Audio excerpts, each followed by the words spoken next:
Εδώ βλέπετε κυρίες και κύριοι που έχει φτάσει στη στάθμη του νερού.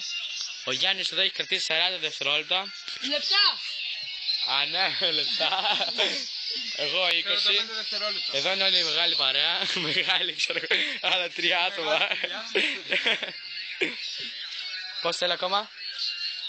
54, 55, 56, 57, 58, 59, 60! Παιδιά, συμπληρώσαμε 1 ώρα! Μαλάκα! Δεν σας το είπα τι με χάμα. Πάμε στο ποταμάκι τώρα. Μαλάκα τόσο πολύ δεν το έχω ποτέ να ρωτήσω. Α! Μπορεί να είμαι έσυμο. Έλα, βγάλε το, βγάλε το. Βγάλε. Μαλάκα.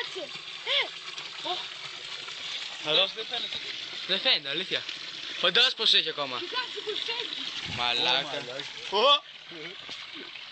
Τα φτιάχνει. Εδώ έχει.